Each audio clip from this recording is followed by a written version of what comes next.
Shut up, Dad. Nobody cares about you. Calder didn't shout. He said it flat, like reading a weather report while stabbing noodles with a plastic fork. The TV bought on my senior discount Tuesday droned over a talk show audience clapping at nothing. My coffee went sour on my tongue. On the mantel, Alma's sunflower dress smile watched me like a gentle bailiff. I saw the bowl by the door, the truck key, the P.O. box key, and the shiny little one that still smelled like the bank's carpet, the safe deposit. I slid them into my pocket, the way a river swallows a skipped stone. The house sighed in its old bones. I didn't. All right, I said, voice neat as a folded napkin. I set the remote on the table instead of the Bible he'd parked it on. Then I walked to the door, took my coat from the hook, remembered he'd worn it last week and left gum wrappers in the pocket, and decided the chill might be kinder. The porch boards creaked, like old friends warning me not to look back. I didn't. I stepped into the afternoon that smelled like cut grass and distant laundry soap, and felt the weight of keys pull my jacket down just enough to make me stand straighter. I didn't slam the door. I closed a chapter, and I knew exactly whose name was on the next page, mine. The Ford coughed twice before agreeing to live again. I patted the dashboard like an old dog's ribcage. Easy, girl. We're both past warranty. She grumbled but moved. A faithful accomplice to a man escaping his own living room. I didn't have a plan, just a full tank, $27, and enough pride to power a small appliance. The radio caught a station playing something from the 70s, and I laughed when the chorus sang, "You can't go home again." Already tried, buddy, I said to the windshield. Halfway down Maple Creek Road, I passed the diner. Alma loved the one that still claimed best pie in 3 counties. The sign had lost one bulb, so it now promised Bez Pie in 3 counties. I figured that was truth in advertising. I parked, walked in, and sat at the counter. The waitress, same as ever Sharon, hair the color of week-old snow, smile that could forgive any cholesterol, squinted at me. Truman? Lord, you're still alive? Barely, I said. You still serving coffee strong enough to fix regrets? She poured me a cup and leaned close. Depends on how deep the regret is. About 6 feet, I said. She slapped my shoulder with a laugh that smelled like menthols and mercy. As I stirred sugar, I realized it was the first time in months someone had laughed with me.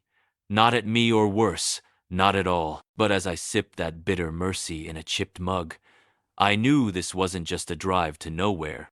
Something in me had quietly decided, if they didn't need me there, maybe the world still needed me somewhere else. By sundown, I'd reached a stretch of road where even the billboards looked tired. One offered salvation, another offered tax help, and a third, faded and half-torn, just said, "Try pie." Sounded like divine guidance to me. I pulled into a roadside motel called Peaceful Pines. Not a single pine tree in sight, just 2 sad junipers and a cat that looked like it was halfway through retirement. The neon open sign buzzed like an electric bee. The receptionist was a teenage boy with the enthusiasm of a wet sponge. His name tag said Kyle. "Room for one?" he mumbled. "Unless you count my regrets," I said. He blinked. "That'll be 50, $2. The room smelled faintly of cleaning spray and distant heartbreak. The wallpaper was peeling at the corners, like it was trying to escape, too. I dropped my duffel on the bed and sat down. The springs complained louder than Calder ever did when asked to mow the lawn. I stared at the ceiling fan wobbling like a drunk philosopher and thought, so, this is what freedom smells like: lemon, disinfectant, and dust. Still, for the first time in years, no one told me to lower the volume, to stop humming, to eat slower. I could just be. So I whistled. Badly. On purpose. The cat from the parking lot slipped in under the door, stared at me like I owed rent, and curled up on my shoe. "Fine," I said. "You can stay, but no talking politics." That night, I fell asleep to the hum of the fan and the quiet truth that peace doesn't always look pretty. Sometimes, it just looks like an old man, a stray cat, and a room that finally doesn't echo with someone else's voice. Morning came in through the thin curtains, like a nosy neighbor. I woke up with a cat sprawled across my chest, purring like an idling lawnmower. "Good morning, sir," I said. "Hope you enjoyed the complimentary bed." He yawned, unimpressed. I looked around the room, still ugly, still mine. There was something healing about that. No photos of people pretending to love me. No unpaid bills with my name on them. Just me, instant coffee packets, and a cat that hadn't judged me yet. At the diner next door, a hand-painted sign read, "Breakfast served all day if you can handle it." Inside, the waitress wore an apron that said, "I've seen things." I believed her. "What'll it be, sweetheart?" she asked, pen poised like a dagger. "Something that goes easy on the heart and heavy on the soul," I said. "So, pancakes and bacon?" "Make it a double," I said, and she winked. As I waited, I noticed an older couple in the corner. They were arguing about crossword clues and syrup, and for some reason it made me smile. I realized I missed conversation, not correction. When the food came, I poured syrup like I was baptizing my new life. The cat had followed me, now sitting under my stool like a silent accomplice. "He'll take the bacon, I regret," I told the waitress. She actually brought him a small plate. "You running away or running towards something?" she asked softly while refilling my coffee. I thought for a moment. "Bit of both," I said. "Depends on the mile marker." She chuckled, scribbled something on my napkin, and walked off. It was a quote, "The road doesn't care who leaves, but it remembers who keeps going." And for the first time in a long while, I wanted to keep going, not to escape, but to arrive somewhere that finally felt like mine. I drove until the highway started whispering instead of roaring. The cat who I'd decided to call Harold, because he looked like one, sat on the passenger seat, tail flicking like a metronome to the rhythm of my thoughts. We stopped at a yard sale outside a faded farmhouse. An old lady in a pink tracksuit waved at me like she'd been waiting specifically for me. On her table sat a transistor radio, a cracked snow globe, and a sign that read, "Everything has a story. Some are cheaper than others." "How much for the radio?" I asked. $5, she said. "7 if you want it to work." "Five's fine. I like surprises." Back in the truck, I turned the dial. It only played static and one gospel channel that faded in and out like an indecisive preacher. But it was my static, my own weather. No one interrupting me to tell me to change the station. At a rest stop, I parked facing a lake, so still it looked suspicious. I made myself a peanut butter sandwich with a plastic knife that bent like my patience. Harold tried to steal the crust. I let him win. There, on that wooden bench, I realized something wild. Silence wasn't scary anymore. I'd spent years filling it with apologies, explanations, and half-swallowed anger. But now, it was just quiet, honest, unbothered quiet. I started humming again, badly, on purpose. A fisherman nearby turned and scowled at me. "You're scaring the fish," he said. "Good," I said. "I'm trying to teach them boundaries." He blinked, then laughed so hard he dropped his sandwich in the water. And that's when it hit me. Maybe I hadn't lost my family after all. Maybe I'd just outgrown the version of them that couldn't hear me anymore. Still, I had no idea that silence I just bought for $5 was about to be interrupted by something louder than I could ever expect. 2 mornings later, I was halfway through a breakfast of burnt toast and optimism when someone knocked on my motel door. I froze mostly because the only people who ever knocked before were debt collectors or Jehovah's Witnesses, and both usually came in pairs. I opened the door, expecting one of them. Instead, there stood a delivery kid holding a brown envelope, breathing like he'd run a marathon in flip-flops. "You Truman Weller?" "Depends who's asking." "Your son paid me $20 to deliver this. Said it's urgent." "Well, that's the first time he's ever used the word urgent without referring to pizza." He shrugged, handed me the envelope, and left. No goodbye, no tip, just the faint smell of fries. Inside was a letter. Not handwritten printed, of course. Calder wouldn't waste ink on sentiment. "Dad, I didn't mean what I said." "It was just heat of the moment. You're being dramatic. Come home. See." I stared at that short insult disguised as an apology and laughed so hard I spilled my instant coffee on Harold's tail. He gave me the kind of glare only cats and ex-wives can perfect. "Come home," I said aloud. "To what? A chair I'm not allowed to sit in? A voice I'm not allowed to raise?" I took the note, folded it carefully, and used it to wedge the motel window open for some fresh air. Worked better than any fan.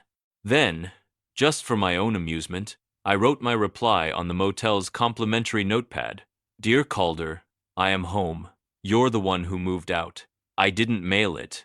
I just tucked it into my wallet next to Alma's photo, right where Faith usually goes. And as the wind came through that open window, I realized something funny. Maybe forgiveness doesn't mean opening the door again. Maybe it just means you stop checking if they're still knocking. By Saturday, I'd wandered into a small town that looked like it had been built entirely out of leftover kindness. The sign said, "Welcome to Brookhaven population. Give or take." I liked that level of honesty. At the edge of the park, I spotted a crowd of folks my age gathered around folding tables covered in deviled eggs, potato salad, and gossip. A hand-painted banner read, "Community picnic everyone!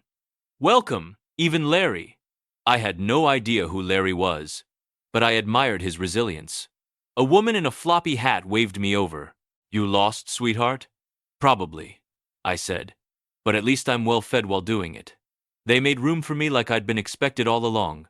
Someone handed me a paper plate and a cup of homemade lemonade strong enough to remove car paint. Harold the cat appeared out of nowhere, charming a cluster of widows by stealing a meatball. One of them clapped.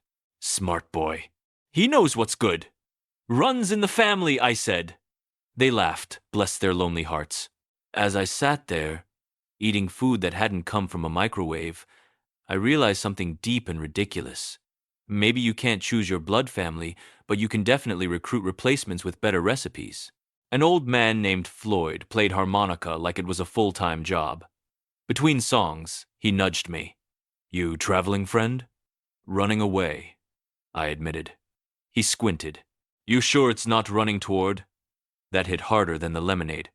I just smiled and said, "Depends if there's pie at the finish line." He slapped my back. "Then you're already halfway there." As the sun dipped behind the oaks, I looked around at all those strangers laughing, passing potato salad, and pretending life wasn't complicated. And for the first time since I'd left home, I didn't feel like a man escaping anything. I felt like someone finally arriving to a world that didn't require an apology to let him stay. By the next morning, Harold and I were local celebrities. Someone had posted our picture on the Brookhaven Facebook page. "Mysterious gentleman and his dignified cat brighten up our picnic." I didn't know which part of that was funnier, gentleman or dignified cat. Harold had spent most of the event stealing chicken wings and sitting on the dessert table like he owned stock in it. When I went into town for coffee, the barista grinned. "You're the cat guy, right?" "Depends," I said. "If he owes taxes, I've never seen him before." She laughed, handed me a free muffin, and pointed at a bulletin board. "They're looking for someone to help at the community center. Fixing shelves, repainting walls. You look like the type who knows his way around a hammer. Lady, I've raised a teenage son. I know how to fix anything broken." So I went. The place was dusty, tired, and full of people pretending not to be lonely. Felt like home. I started patching walls, tightening screws, even fixed a stubborn door that hadn't shut properly since the Bush administration. When it finally clicked into place, the small crowd of retirees cheered like I'd invented electricity. That night, as I sat outside the motel, Harold on my lap, I realized I hadn't thought about Calder all day. Not once. It scared me a little and then it didn't. I whispered to the cat, "You think he's noticed I'm gone?" Harold blinked, unimpressed. "Yeah, me neither." Then a figure approached Floyd, the harmonica guy. "Town meeting tonight," he said. "They're giving you something." "Me? What for?" He grinned. "For showing up." Turns out the mayor, a woman with more energy than common sense, handed me a small plaque that read, "To Truman Weller, for reminding us that coming home can mean starting over." They clapped. I tried to look humble. Harold yawned dramatically. And right there, in a town I hadn't planned to find, surrounded by people who didn't owe me love but gave it anyway, I finally laughed the deep, stupid, full-bellied kind. And I thought, maybe walking away wasn't the end of my story at all. Maybe it was just the first time I walked toward the punchline. 3 weeks into my new life, I'd become a permanent fixture of Brookhaven, half handyman, half unpaid comedian. Every morning, I'd fix something at the community center, trade sarcasm for pie at the diner, and discuss philosophy with Harold. who mostly contributed by sleeping through it. Then one afternoon, while I was repainting the fence outside Peaceful Pines, still no pines, my phone buzzed. The screen said, Calder. My stomach did a small, reluctant backflip. I hadn't heard his voice since the letter. I let it ring 3 times before picking up. Dad? His voice cracked like a kid's, not a man's. Where are you? Alive, I said, against all odds. I didn't think you'd actually leave. Well, son, when someone yells shut up and disappear, a man's gotta make a good first impression. Silence. Then softly, Mom would have wanted us to fix this. I looked at the clouds, wondering if Alma was eavesdropping. Your mother would have wanted you to stop microwaving fish in the house too, yet here we are. He chuckled the first sound that didn't sting. I miss you, Dad. Do you? Or do you miss your free lawn care? Another laugh. Weaker this time. Both. We talked not long, not perfect, but real. He said he was sorry again, and this time, I almost believed it. He asked if he could visit. Maybe, I said. But fair warning, there's a cat here with strong opinions about guests. When the call ended, I just sat there, brush still in hand, paint dripping onto my shoe. Harold looked up at me as if to say, See? Even stubborn kittens find their way home. I smiled. Yeah, but I'm not rushing it. A man needs to finish his fence before rebuilding bridges. And for the first time in my life, I realized that forgiving doesn't always mean returning. Sometimes it just means you stop driving away. A week later, Calder called again, this time to announce, not to ask. I'm driving down tomorrow, Dad, just for the afternoon. I nearly dropped my screwdriver. Well, I'll alert the town. Maybe they'll throw you a parade, 2 cars and a goat. He sighed, half laughing. Just don't make it harder than it has to be, okay? Son, life's been hard since Disco died. The next day, his car pulled up to the motel parking lot. He stepped out looking exactly the same except older, somehow, in the way guilt makes a man sag. I was sitting outside in a lawn chair that squeaked like it was gossiping. Harold sat beside me, judging the moment like a furry therapist. Calder cleared his throat. Nice cat. He's the emotional support I applied for but didn't deserve. He smiled. It was awkward, fragile, but real. He handed me a grocery bag inside. I found my old flannel, a jar of Alma's peach preserves, and my favorite mug, World's Okayest Dad. The handle was cracked. It felt right. I found these when I cleaned the garage, he said. Didn't think you'd want them, but Mom would have, you know. Yeah, I said softly. She would have. We sat on the curb, drinking motel coffee, saying more with silence than words could manage. At one point, Harold jumped onto Calder's lap. He froze like he was handling radioactive material. Well, I said, he doesn't usually like people who make me cry, so that's a good sign. Calder laughed through his nose. Guess I earned that. Guess you did. We didn't fix everything that day, but we didn't break anything new either. That for us was progress. When he finally stood to leave, he said, You're really happy here, huh? I looked around the crooked motel sign, the half-painted fence, the stray cat with more attitude than sense. Yeah, I said. It's funny. Turns out, home was never the house. It was just the moment no one's telling me to leave. And as his car disappeared down the road, I felt something I hadn't felt in years, not anger, not sadness, but peace wrapped in laughter. The kind that sounds suspiciously like forgiveness wearing work boots. A few mornings after Calder's visit, I woke up to the sound of someone knocking on my motel door again, apparently. I'd become Brookhaven's most sought-after retiree. It was the mayor, wearing a visor, carrying a clipboard, and radiating the kind of energy you only get from pure caffeine or chaos.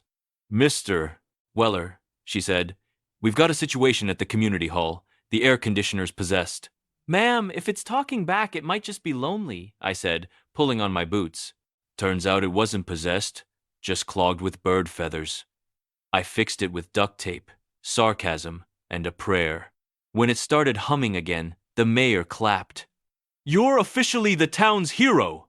Perfect, I said. Does that come with dental or just applause? Word spread fast.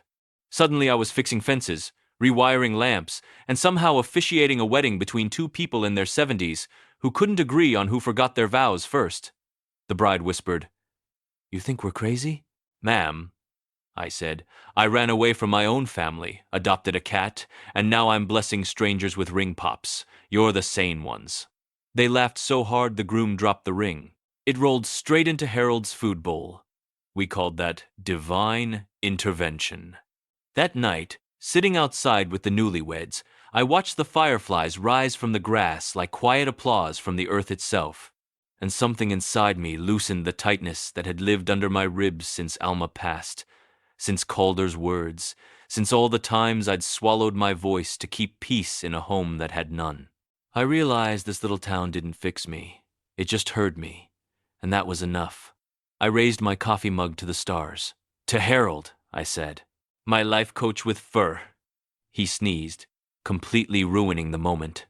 But that was fine, because peace, I'd learned, doesn't always look poetic. Sometimes it just looks like duct tape, fireflies, and a cat with no respect for timing.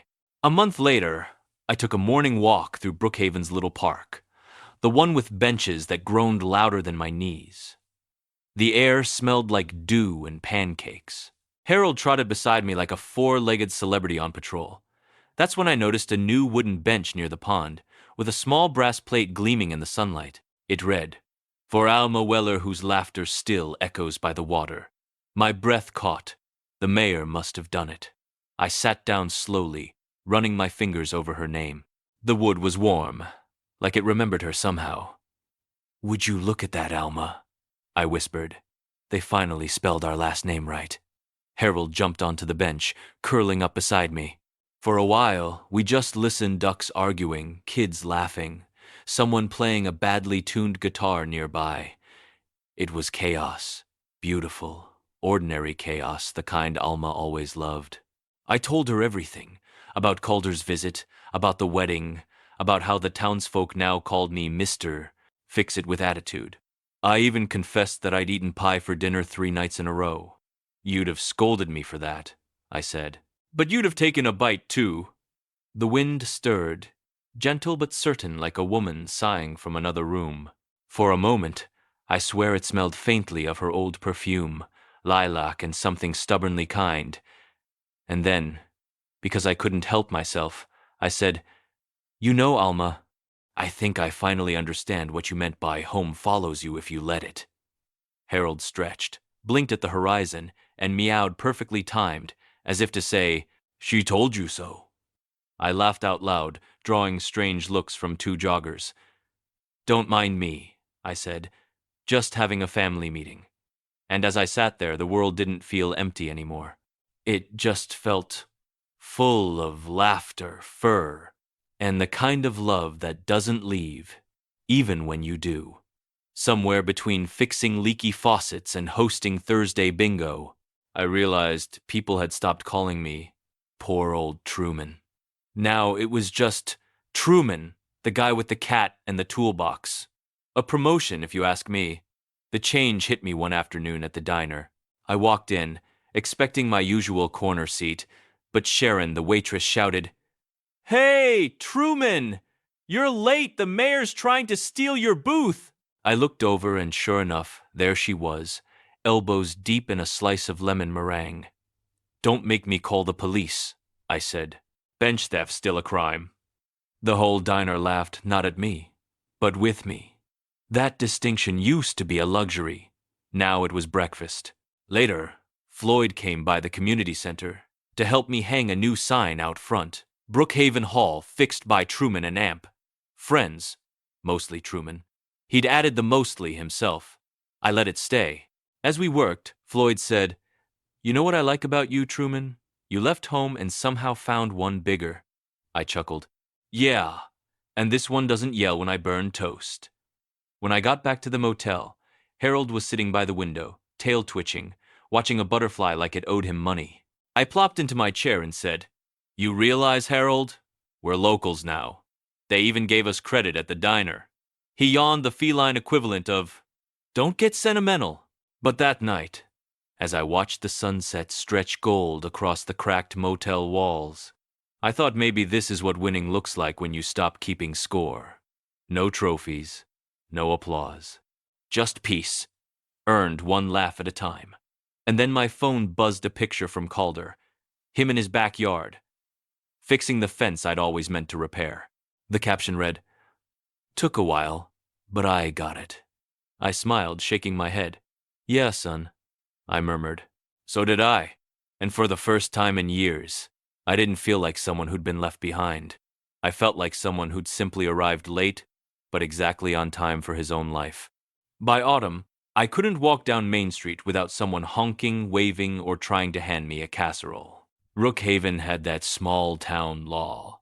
Feed the man who fixes things, or he might retire again. The mayor asked if I'd host the town's fall festival.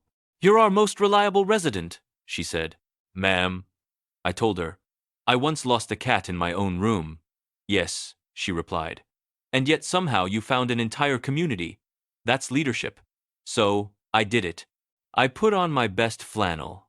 Ironically, the same one Calder had returned, and stood on a tiny stage between a pumpkin display and a dunk tank that looked suspiciously unsafe. My speech wasn't long. I never liked long goodbyes. "Folks," I said, "when I first drove through here, I was just looking for peace and cheap coffee. Turns out, both were easier to find than I thought. You didn't just welcome me, you adopted me, cat included. I'd say I'm grateful, but I think the word you're looking for stuck with me." The crowd laughed, clapped, and someone yelled, "We'll take Harold too." "Good luck," I said. "He's unionized." That night, as lanterns floated over the pond like little borrowed stars, I saw families laughing, kids chasing each other, and old friends sharing pie-like communion. It hit me. I wasn't watching life from the sidelines anymore, I was part of it again. I thought about Alma, about Calder, about all the years I'd tried to hold a family together with duct tape and politeness. Maybe you can't fix people like you fix hinges, but you can love them from wherever you are quietly, kindly, without expecting applause. Harold jumped into my lap, startling me out of my thoughts. Someone nearby handed me a slice of pie. "You hosting again next year, Truman?" I grinned. "Only if there's hazard pay." And as laughter rolled across the park, I realized something rare and wonderful. The world hadn't gotten smaller since I left home. It had just finally made room for me. Winter came quietly to Brookhaven, soft as a secret. The morning smelled of wood smoke and fresh bread from the bakery next door. Life had slowed into something steady, no shouting, no apologies, just the gentle rhythm of enough. One evening, as I cleaned out my old duffel bag, I found them the same keys I'd pocketed the day I left. The truck key, the P.O. box key, and the little brass one that once opened my son's house. I turned it over in my hand for a long while. It was worn smooth, like it had been waiting for permission to rest. Harold sat on the table, watching me with those judgmental green eyes. "You're right," I said. "Some doors don't need locking, or unlocking." So I walked down to the lake, Alma's bench shining faintly under the moon, and tossed that little brass key into the water. It landed with a sound so soft it could have been forgiveness. The ripples spread, wider and wider, until the surface stilled again. I felt something inside me settle too. Not an ending, more like a sigh that had waited half a lifetime to exhale. "Guess that's it, Alma," I murmured. "He's got his house. I've got mine. And you've got the best seat in town." The wind rustled through the reeds like applause. Harold meowed, probably demanding dinner, and I laughed through the lump in my throat. On the walk back, the town lights glowed warm against the dark. The diner, the hall, the faces I now called friends. And I realized I didn't disappear that day I drove off. I just finally showed up for myself. I opened my motel door home, ridiculous and real, and set down my jacket. Harold jumped onto the bed like a king, reclaiming his throne. "All right, partner," I said. "Tomorrow we live again." He blinked once, unimpressed, and curled up to sleep. And as I turned off the light, I smiled to the quiet, to the ghosts, to the life that somehow waited for me to arrive late but arrive all the same. Because sometimes the loudest revenge is peace. Thank you for watching, my friends. Life has a strange way of testing us, but peace, is the sweetest revenge of all. If this story touched your heart, make sure to subscribe to the Old Man Stories, where every tale reminds us that dignity never gets old. In the comments, tell me where you're watching from and how old you are. I read them all, and every story you share means more than you think. Until next time, stay kind, stay strong, and remember, silence often says what words cannot.